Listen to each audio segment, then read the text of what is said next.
perusing through Genesis 39, and I noticed something as I was rereading the story of Joseph being falsely accused. Now, Genesis 39, read with me.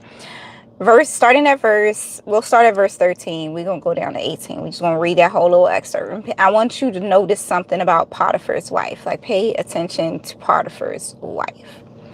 And it came to pass, when she saw that he had left his garment in her hand and was fled forth, that she called unto the men of her house and spake unto them, saying, See, the Hebrew he hath brought in Hebrew. I am reading ahead of my words. Let me slow down and read. See, this is what you got to do with the words sometimes. Sometimes we be so ready to just get through it. You got to slow down, reel it in, and read. Because revelation comes when you slow down. You catch things that you didn't catch the first time. Okay, we're going to slow down. We're going to start over at verse 14. That she called unto the men of her house and spake unto them, saying, See, he hath brought in Hebrew unto us to mock us. He came in unto me to lie with me, and I cried with a loud voice. And it came to pass, when he heard that I lifted up my voice and cried, that he left his garment with me and fled and got him out. And she laid up his garment by her until his Lord came home. Verse 17.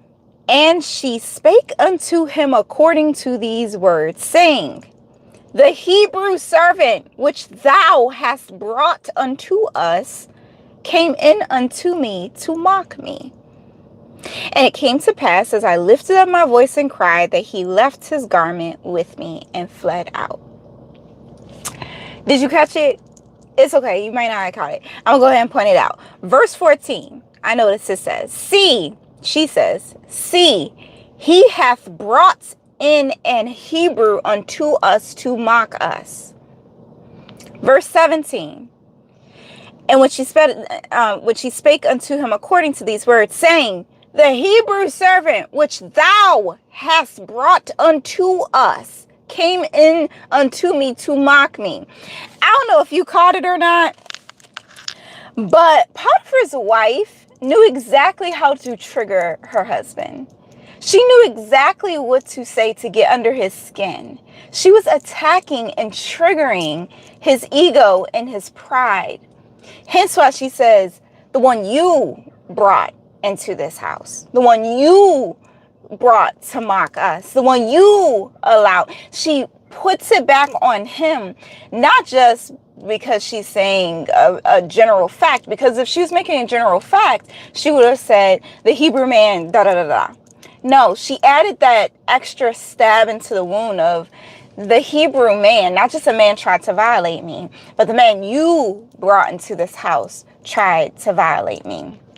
I believe, as I've been studying the Hebrew culture and literature in ancient times, all that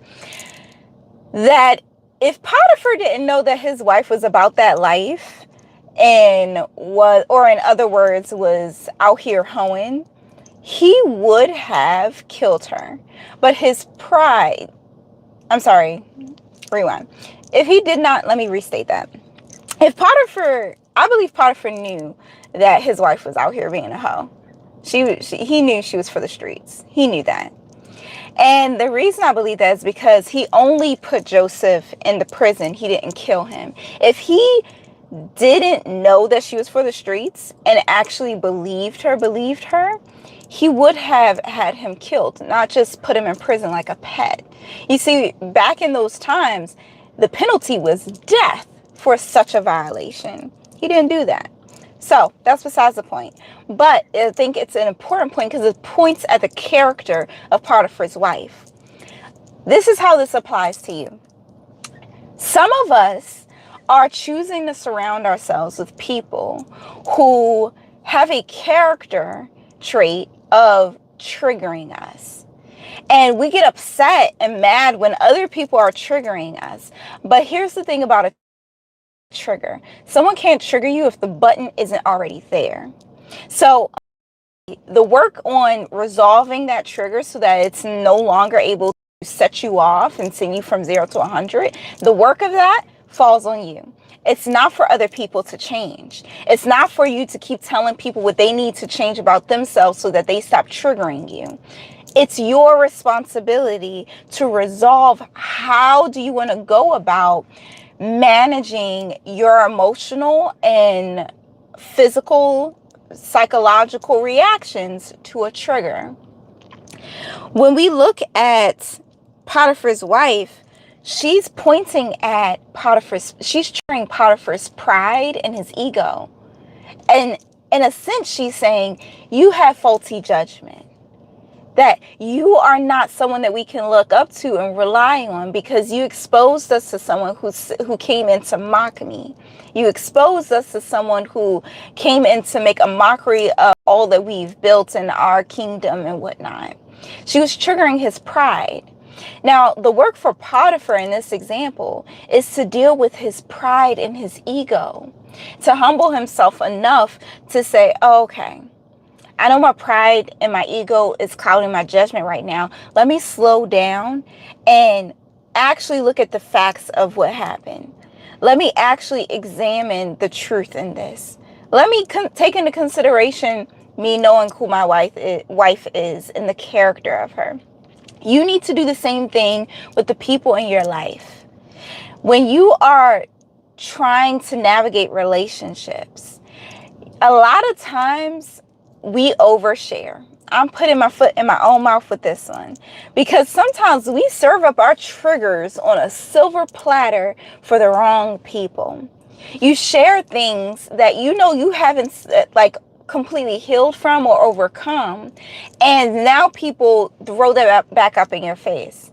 You're out to dinner with friends and all of a sudden your homegirl is bringing up something that you were crying about a few weeks ago, and she throws it in your face, and you're like, what the hell, Beyonce? What the Holly Berry? And you're trying to figure out, like, wow, you actually did that. And you go 0 to 100 and lay her out, and now y'all got put out of the restaurant.